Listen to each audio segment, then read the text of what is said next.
Alright guys, so I'm not trying to do a like bad example of this, but so I just pulled the heater box or the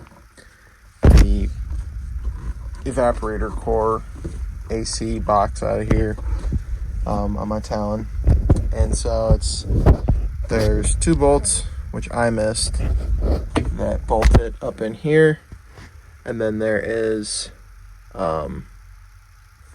2 nuts on the bottom. This is the nuts. They look like this, and these are your bolts.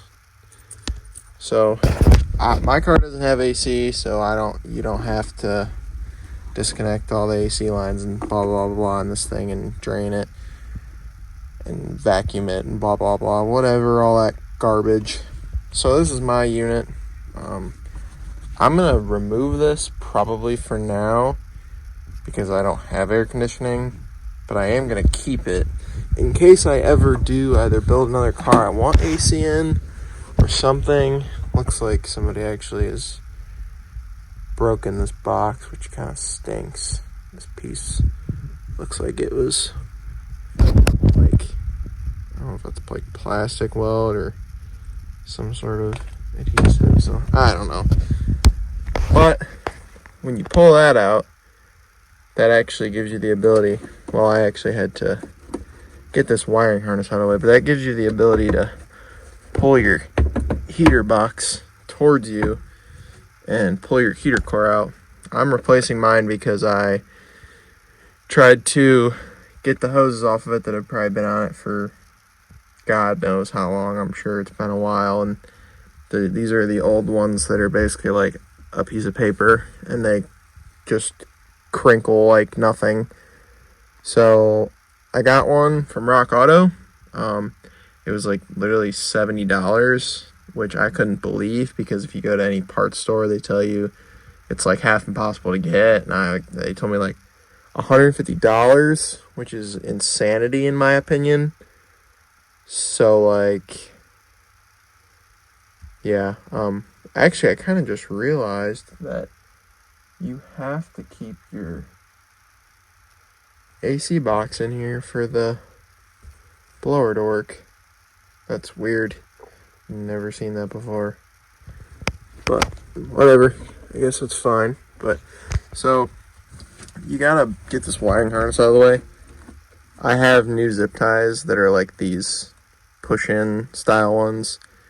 I think I got them on Temu for like next to nothing, or Amazon or something. It's just a regular zip tie, and then you just slide that piece on there.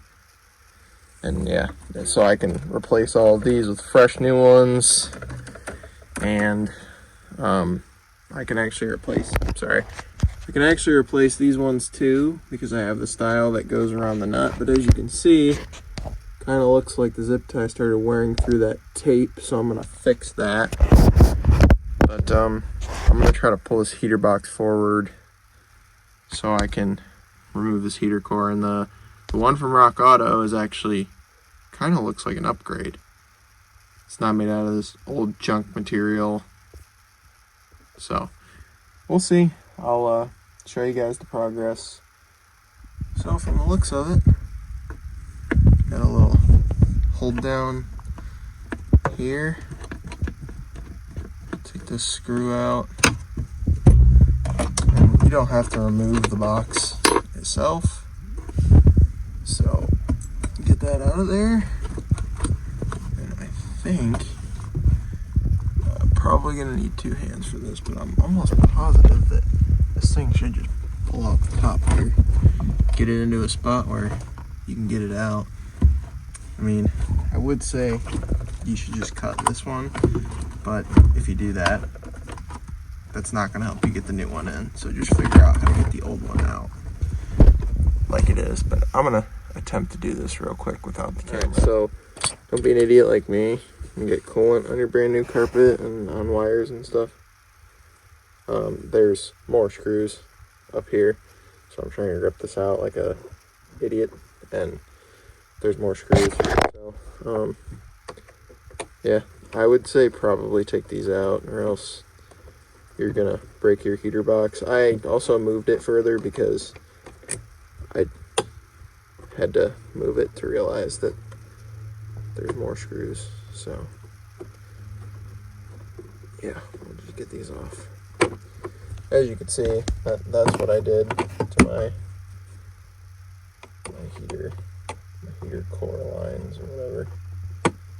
Just mangled them. What is happening right now?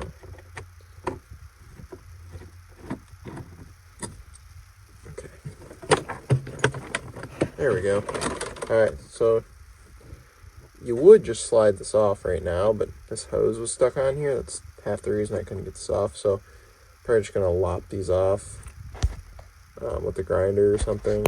Alright, so as you can see, we got our core here.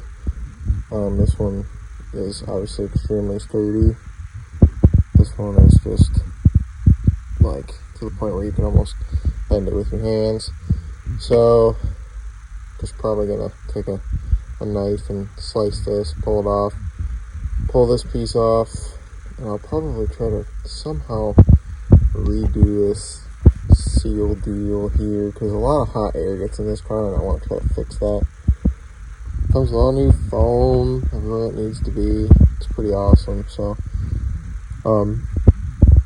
it's a really nice piece for the price, and I mean, like, you absolutely cannot beat that. It's like it's a Spectra Premium or whatever. So, and you could tell this thing is singing life. That was awesome. So yeah, this thing is crusty, rusty, disgusting. So, alright, and this foam is like rock hard. This foam is so nice. I'm gonna cut this thing off. Okay, so since I think that I will likely not put air conditioning back in this car anytime soon, what I'm gonna do is I think I'm going to probably just try to gut this AC box so I can plug off the giant gaping hole that's letting a bunch of hot air inside of the car, because this thing gets extremely hot in the cab because all of the air that gets through the firewall. This thing's disgustingly dirty. There's tons of garbage in here, and you can get a new evaporator core, I'm sure. So if I really ever wanted to replace this and put AC back in this car, which is pretty unlikely, just considering the fact that it was already gone when I got the car, and AC lines and stuff like this are getting harder and harder to find, I think that I'll probably just list the core up for sale, keep this, and yeah. So I mean, I think I should pretty much be able to plug most of the stuff back in. I don't think it's going to have any issues, but this box kind of has to be there because it's like a chain of things. The blower box is over there where you can see it's still in the car. That's the heater box. But for the blower's air to get to the heater box, which is the furthest towards the driver, it has to go through the evaporator core box. So I'm thinking if I can just take this box apart, pull the core out, I can leave everything in it and I should be pretty solid. So I'm just gonna pop this thing apart and I'll probably just put this thing up for sale.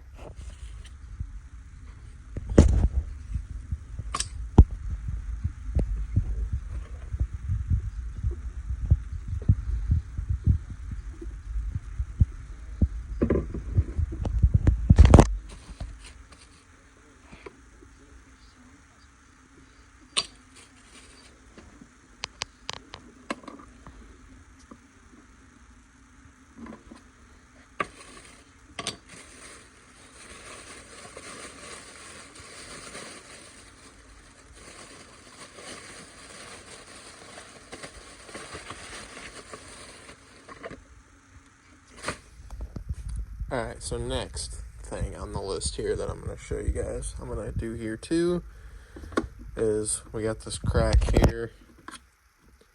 I don't know how it got there. It looks like it had been repaired.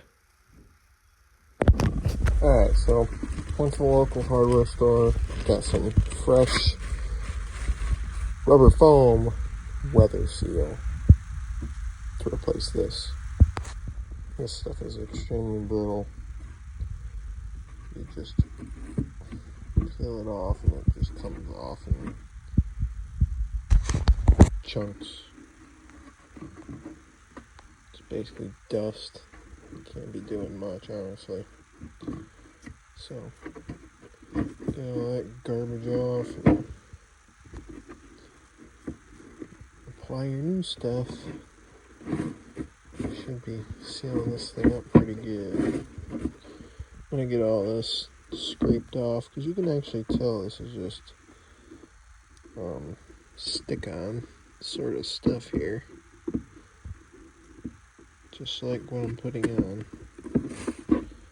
Just like a double-sided tape thing. One side's got the foam and the other sticks to the plastic. So I'm gonna get all this torn off here because this is kind of a two-hand job.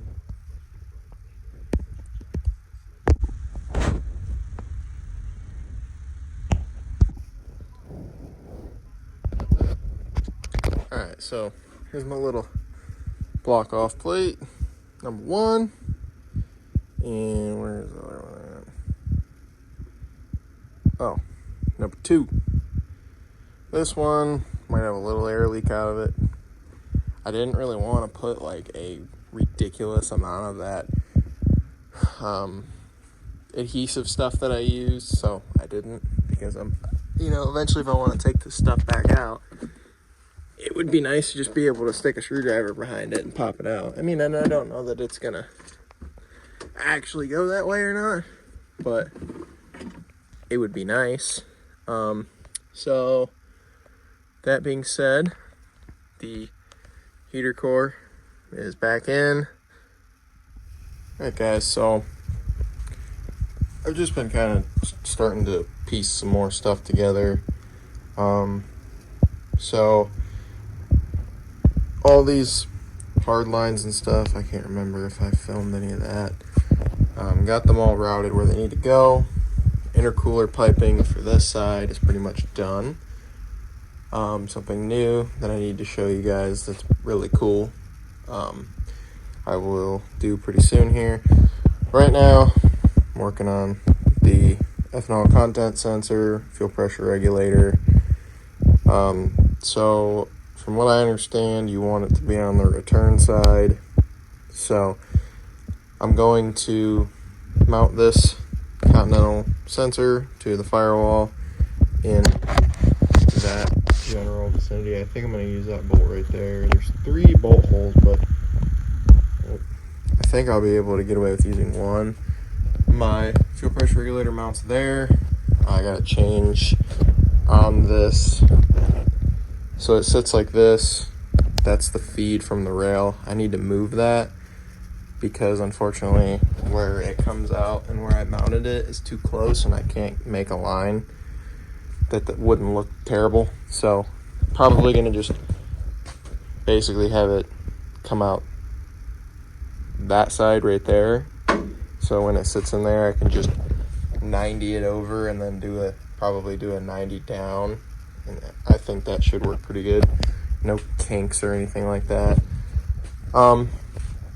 So the power steering setup is plumbed fully. I think I mentioned that. So basically I ended up doing the carbon fiber pieces to cover the AC deal. That's the one you can see right there. I'm gonna get the DSM 3D Creations plug to go over it.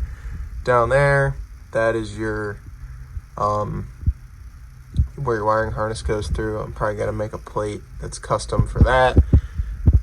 My heater core lines fresh. The boost controller is chilling up there. Looks pretty freaking good. I'm excited about that. she's really coming along. So I have a guy making the fixes that I need for my manifold, because there's a 6-bolt manifold. I have a 7-bolt, so it's right there on that bell housing bolt deal. So probably going to, once I get that back, get everything else done, and then I'll finally give a guy my manifold and my turbo, and he's going to be making me a custom bumper exit and a new bumper, a 2GB with the big eagle in the middle, which is pretty dope. I'm excited about that. And then I'll probably be getting the high-rise spoiler for the rear, so should be pretty cool.